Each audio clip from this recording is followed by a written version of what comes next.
Hi, my name is Sam Hay, and today I'm going to be talking about solitary confinement.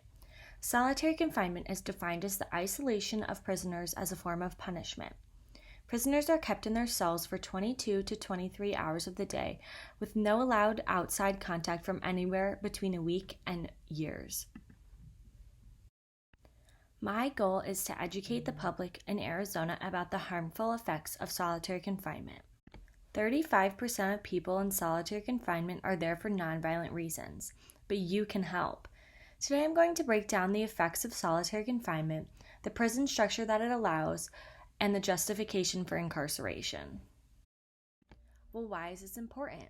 Our country has an obsession with mass incarceration that is harming many people within the prison system.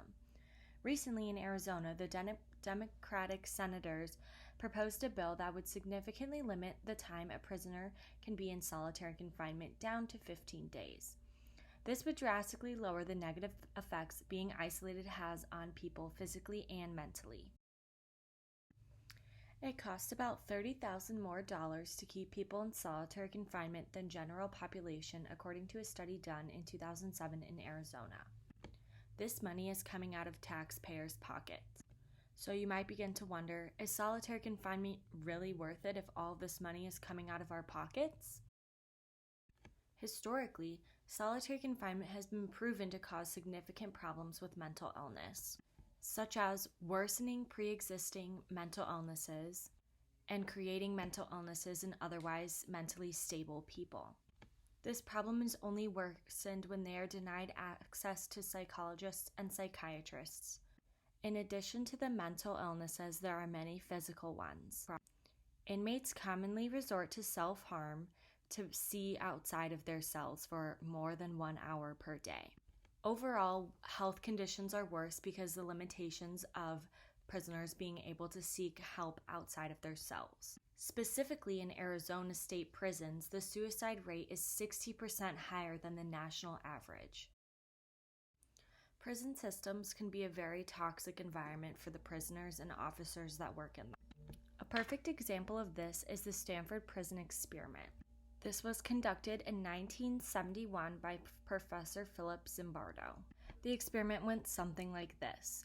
He gathered a group of college students and split them into guards and prisoners, and quickly found that the environment of a prison made people who were otherwise seemed normal assume the roles that they were given. The guards became very aggressive and forced the prisoners to do very inhumane things. And the prisoners were very submissive because they felt that this experiment had turned into real life. One of the scenes in the documentary, one of the prisoners was placed in a closet, which would simulate solitary confinement, and was locked in there and ended up going crazy and having to leave. This experiment proved that prisons can be a very toxic environment. Secondly, I'm going to talk about the justifications for incarceration. Movies and TV shows commonly negatively portray prisoners and predominantly portray prisoners as people of color.